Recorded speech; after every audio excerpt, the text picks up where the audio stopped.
wetin I hear. So the people when they give appointment for Abuja say make dem come Sorok this week. They say na France. APC. Oku o farapamọ fẹ́ tó máa tin. All this packaging, well, now they package my papa, I don't understand. So you are telling us now that we that have appointment in Abuja this week, we should go to France. So they don't open another APC presidency office for France. Baba go for medical. Baba nowhere. This is the problem that I have in this country. After I go say this girl no get home training, what is the lies for? The president is not feeling one. Somebody that is politically 73 years old, originally above 80. My own father, you are now packaging for the citizens that Baba has gone for meeting in France. Share a share sort of in France. Who is that person that released that press statement? Instead of you people to tell the people the condition that Baba is so that they will be praying for the president. And just Baba needs prayer. Who has the highest number of churches in the world? Nigeria. And one afa come and ganusi at àwọn tí on ganusi Nigeria. So why are you telling like that? Baba go France, he go review policy. John told you no. So say policy what they want review. Janton, he don't pay IMF loan. Nigeria is no longer part of the 10 countries that are owning. At least Baba don't run down. Give people such information. Let them know what the party has done and what the presidency has done too. Give them what they do. It one Baba has gone to France to go and review. At whose cost? Is it person who sponsor Tinubu go France to go review? Hey, John Tolo, which policy will not be review for here? The policy that the food they are sharing up is not reaching down. Now you won't go review. The policy that local government share all the money where they are collecting, they pocket them. Now you won't go review. All the money where they give governors, they are not distributed equally. Share not that one and go review for France. And Torain, this government is deceiving the people, and you know that is what I don't like. My parents, I will backslide. But to be born again, me, because I want people to focus on the focus and work. But this lie that you are lying to the citizens, I don't like it. Stop disrespecting the voters. Except it is not their vote that counted. Stop disrespecting the voters. Why are you lying to people in the age of democracy? Baba is not feeling fine. Baba wants to go and see a doctor. Say they don't repair all the hospital for Nigeria. When Baba go the one where they for. I be no hospital for Bodyline area. Check out the hospital in Ikeja, Surulere area and Sisi. Abi Abuja. They have not fixed the health system of this country. So Baba will still go to France to see doctor. As a matter of fact, personal doctor, why are you packaging it? Lie is against it. You people are packaging lie. The president is not feeling fine. We don't have facility to take care of the president. The president want to go and receive medical attention. So shut down. All the people where they give appointment for Abuja for this week and next week, share. Now France will go enter plane by. You'll be deceiving the people. You'll be deceiving. Definitely, it's like their vote did not count. Their vote did not count because what is the audacity that people have? Media aid, the Minister of Information, who disseminated this kind of information to the public. Baba not sending all this lie. Baba is not feeling fine. Make una gather all the pastor, Allah, worry. Make them they pray for Baba. That God should strengthen him. Baba tinda kusherensi. Baba they faint anyhow. Let them pray for him. Don't package him. Don't let anything be sudden. Let our mind be prepared for the best or the worst. Mama Parosh, in the family, Sabi life for people. Tell the truth and let the devil be ashamed. Baba is not feeling fine. Anybody above 65 can force you. And Baba is not even 65. Baba is not, okay, politically 75. He is still in the range of people that can force you. I will only can one Madame of France and see, because I want to see president. The figures are there. You can look at the figures. I sent you one. I sent you figures. It's not that I'm just making accusations. And it's not that I'm saying, well, the president has no right to do that kind of thing. But there's a constitutional provision. Section 14.3 of the Constitution is very, very clear. When you look at it vis-a-vis the appointments made so far, and they are political appointments, if you are appointments that are professional, so to say. Like you can't appoint somebody who is not a soldier to become the chief of army staff, or you can't appoint somebody that is not a police to be the IG of police. And you can't appoint such persons once they don't get to, they are not qualified. But then, when you come to look at political appointments, the Constitution is very clear. And it's because to avoid such infractions that the Constitution section 14.3 clearly states that appointments, especially political appointments, should reflect the federal character. And that is not the case here. And all I'm saying is to call the attention of Mr. President to such infractions so that it can be corrected. Otherwise, you know, these things can boomerang at a certain period of time. It's not. And I know, as you rightly said, people look at me as somebody that is critical of the government. I have the right to do that in the first place. And in fact, that's why I'm in the National Assembly in the first place. Collectively, we are supposed to oversight the acts of Mr. President and point out some of these irregularities. Absolutely. That is what we swore to do. It's not personal. I think I have better personal relationship with most of these people that are talking about Tinubu. And I can say in the North, if you count, not up to 5 people that have close relationship with Mr. President, Ndume is one of them. But that does not stop me from speaking the truth, and I have obligation to do that, especially when all of us know that at the end of it all, everyone, each one of us will stand before God, and God will ask him to account for what he is responsible for. You understand? And that's why I'm saying this. And besides, we are all in this government. What will we tell our people? When you have these figures out, it's already viral, it's already in circulation. But you know what? From now, after this interview, those attack dogs or MAGA dogs will start attacking Ndume, not the message. And that's why we always get it right. It is not about Ndume or me being a senator. As a Nigerian, I have the right to voice out all these things. Not only that, I have the right to even protest. I have the right. That is guaranteed by the Constitution. But from tomorrow, those so-called Tinubu boys or people will start attacking Ndume. Oh, he's a frustrated person. But I mean, the facts are there, though, aren't they? Yeah, the facts are there. These are the facts. I brought it here so that you can see it. I send it to you. These are facts. And I'm not the one that created it. These are facts extracted from what is going on there. But is it the generality of his appointments, or is it the more sort of juicier jobs? No. It's not about juicier jobs. It's about spread. It's about equity. It's about justice. You understand? And look, the coming of Mr. President is based on justice, equity, and fairness. And it is expected that he will continue in that direction to ensure fairness. You mean because he came from the South? Yeah. Yeah. That is one. But he swore as a president to be fair, equitable, and justful. That is what the president swore to be. But that is not what is being reflected in the events, whether he knows it or he doesn't know. That's why I called on his attention to look at these things so that he can do something about it. That is the issue. And now I'm also begging or calling those attack dogs out there to please address the issues. Rather than Senator Ndume. Rather than Senator Ndume, address the message. Because I know now those attack dogs who cannot, I repeat, defend the president when the chips are down. Why I'm saying chips are down, most of them, go and check them. I did my research too. I will come up with the figures. Almost 60 or 70% of them are half Nigerians. You know why? I accuse you of one time of being half. Don't even go there. you know what I mean? Do not go there. Okay, please. I will not go there because of please. you. But it's true, most of the appointees, you check around, I'll come up with the figures.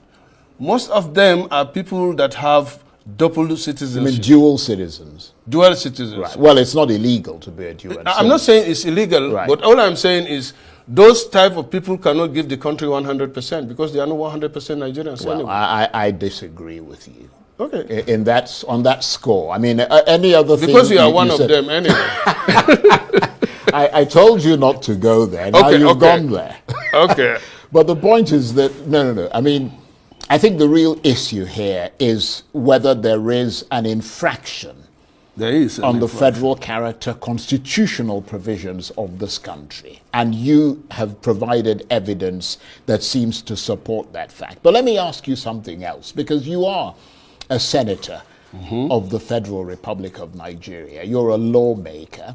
And part of what is involved in being a lawmaker is making just and equitable laws. It's not just a law, because I mean, if you look at it from a different perspective, people have a right to oppose a law that is not just, if it is shown not to be just. I mean, should it really matter where someone comes from as long as they are capable and competent in the job that they are chosen to do? No, not at all.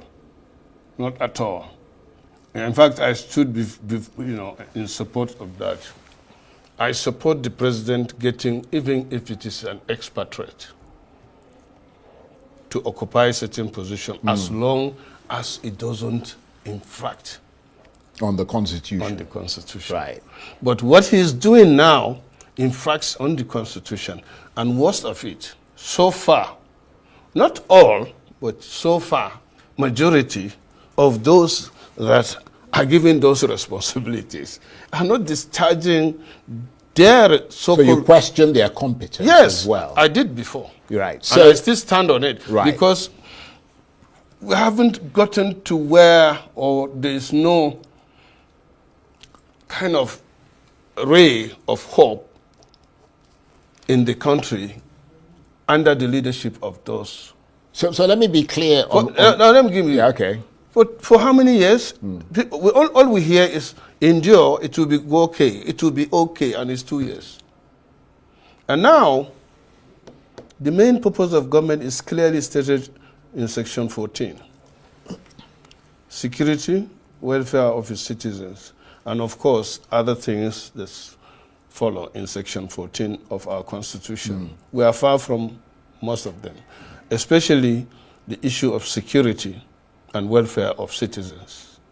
There's no amount of this hullabaloo that they are doing out there that if the president doesn't do something to make Nigerians feel and see, not to just hear and these figures turning out. No. There's this Hausa saying that if you tell a dog that there's party in their house at home, he would ask you to let me see it.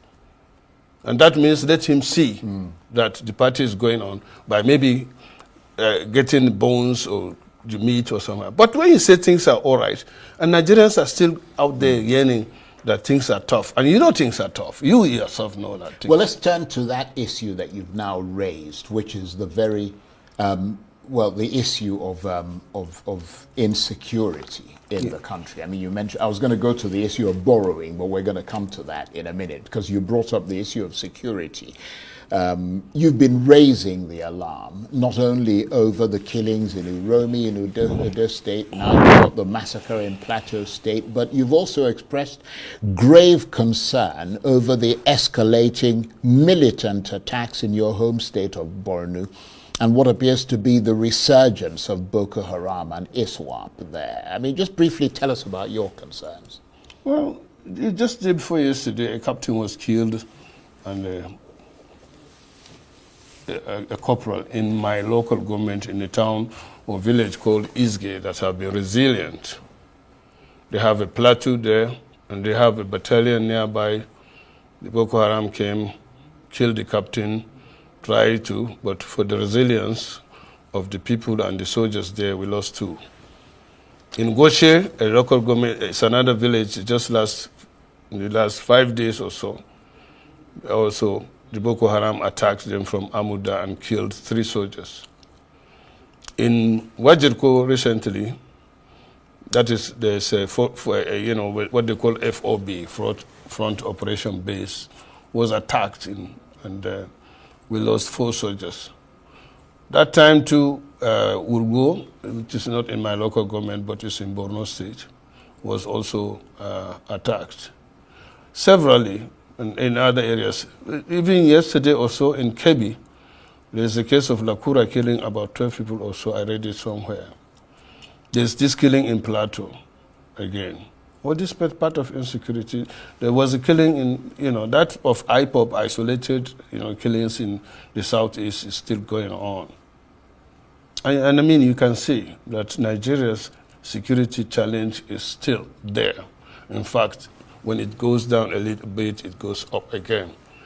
And as I said, the main purpose of government is security, whatever you do in this country. It must be very worrying, so worrying for you from Borno State, that I mean, every time we're told that, Boko Haram and ISWAP have essentially been contained, if not neutralized. But what we're seeing are these bursts of sporadic energy from them that seems to suggest that they're nowhere near being defeated. No, not especially in Borno or Bay State. What we call the Bay State is Borno, Adamawa, and Yobe.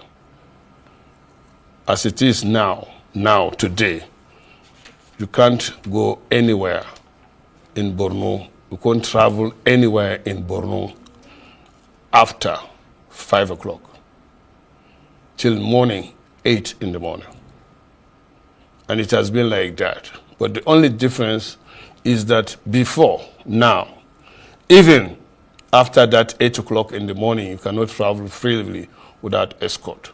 But these days, there is an improvement that you can go somewhere, some routes without escort. But as I'm telling you now, some of the routes, especially from Maiduguri to Damboa, that you can you can reach there in 2 hours. You have now to at least travel 8 hours. In fact, that road that we used to take under escort, that is from Maiduguri to Damboa, then to Biu, is completely closed now because we have been losing lives there. And coupled with the fact that even the citizens are complacent, and then the security challenge is so much. We have been losing soldiers, we have been losing people. So why do you think things have got worse there? It's not that things have gotten worse, but are still lingering. You can't say, right. Yeah, it's not that it has gotten worse. So there's a bit of a stalemate. Yes, that is it. Right. I think that's the correct word to use. There's a kind of stalemate. The Nigerian army are doing their best under the circumstances that they are operating, as I'm telling you now. I don't know about last week. I don't know about last month. Our soldiers that sacrificed their life, some of them are yet to be even paid the 70,000 minimum wage. And their daily ration up to now, I don't know about last week because I am interested. I'm a Nigerian, I'm a senator. It's 1,500. You can imagine what 1,500 can do to somebody that you just post from Port Harcourt sometimes. I met a young man from Bayelsa, posted to Bama, and he's been paid 50,000 then when I met him. 50,000 naira. Yeah, but I'm wondering, I mean, you used to be the chairman of the Committee on the Army, weren't you, at one stage? I mean, I'm wondering what you were doing. I was on their neck. You have oversight. I was on their neck. The Senate has oversight. And, I'm not trying to exonerate myself because we didn't get there anyway. But Buhari is alive. He knows how the pressure I did personally put on him, especially for him to approve the loan that we collected to procure the Tucano that helped. Yeah, the Tucano jets. Yeah, that changed it. But right now, the truth of the matter is that our Nigerian or armed forces generally are not well trained, are not equipped, are not motivated, and are not armed. If you don't do that, you don't get anywhere. I suggested at one time that if we can't do that in the shortest possible time, then one of the short-term solutions that the Chief of Defense staff came here to disagree with me, which is entitled to, is to engage the service of private military contractors, PMC. It's done all over. America, that is the greatest country in the world, they engage Blackwater, which is their non-contractors. The British Army do that. French do that. So with this problem that can be solved, and it's in a 3 or 4 or 5 black spots, you can address it by, engaging private military contractors and ask them to fix it. They will fix it. And the Nigerian army can engage itself in other things. But no, Christopher is my friend. We worked closely when I was chairman. That's Christopher Musa, the chief of defense staff. Yeah, very good guy. Yeah, he's a very intelligent man. Yeah, but they are the pride, they have, I think I look at it as kind of pride or something. What's wrong with engaging private contractors to solve the problem?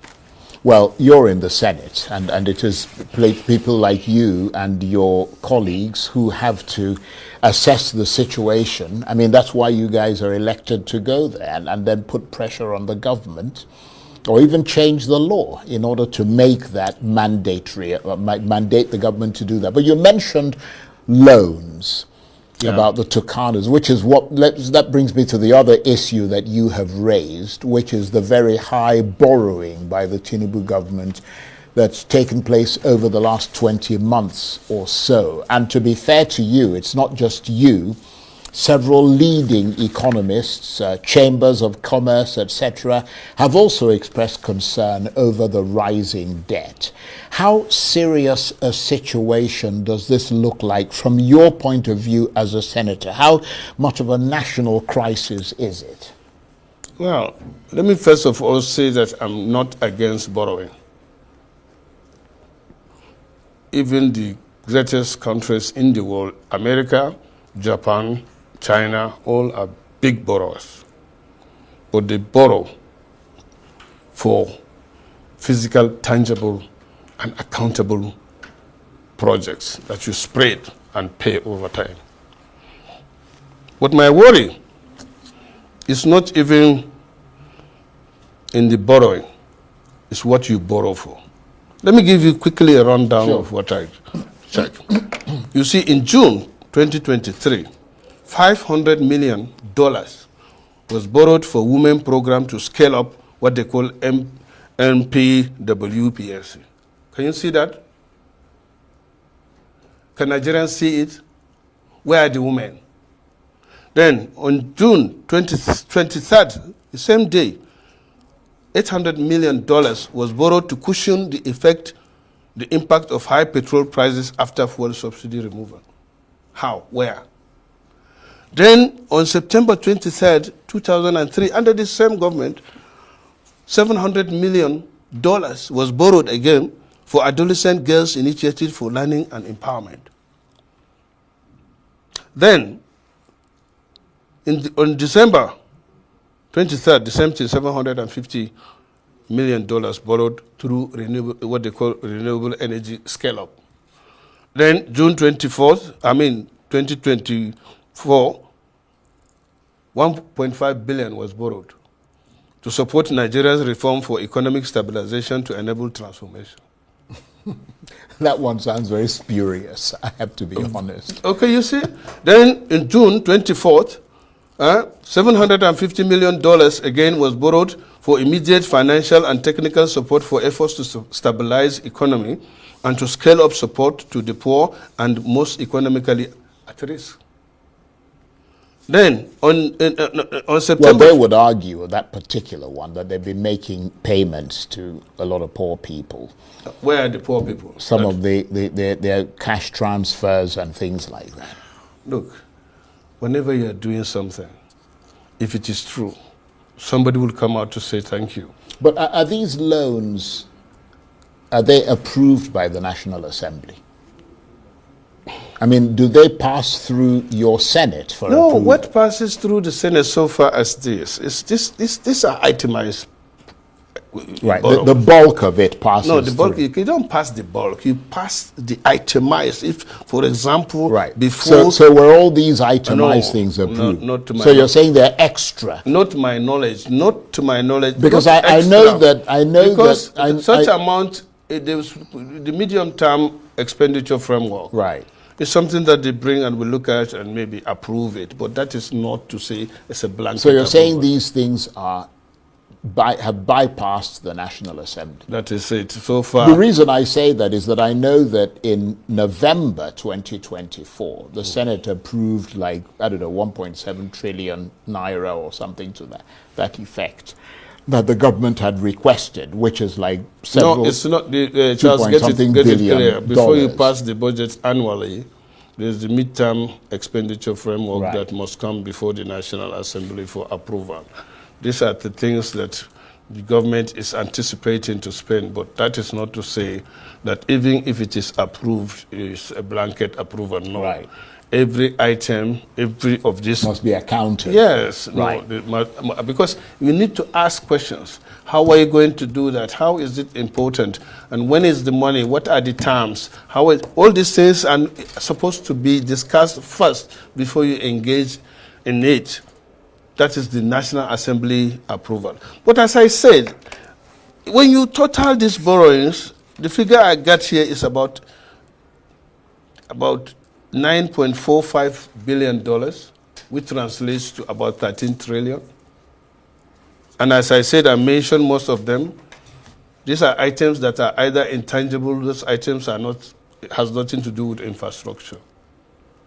I would have supported, for example, that the country is borrowing even more than that to build our infrastructures, to build railway, to build our But you're roads. saying that these things that you're mentioning, they're not tangible things. They are not that tangible things that you can hold on to. Right. And these are things that you pay in the next 40, 50 years. Yeah, that time we are gone, our children will...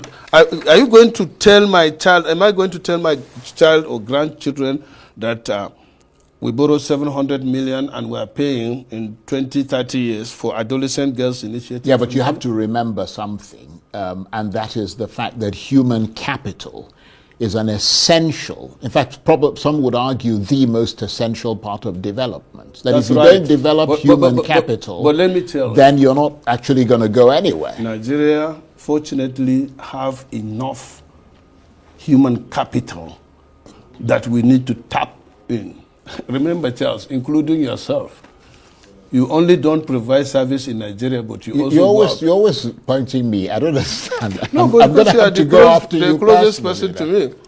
You are serving Nigeria as one of the best journalists, and because of your performance, you are working with the BBC, isn't it? Or you go part-time there to provide service with other organizations. We have the human capital or human resources, so to say. It's just to harness it. Let me ask you this. Do you believe that you are acting in accordance with your best principles as a senator and a member of the ruling party by these whistleblowing actions that you're taking, and that you are preserving the rule of law in Nigeria? Yeah, right. But let me correct that.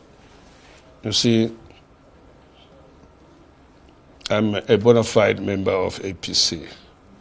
In fact, one of those that signed onto the initial formation of APC. And Nigeria is my country, and I say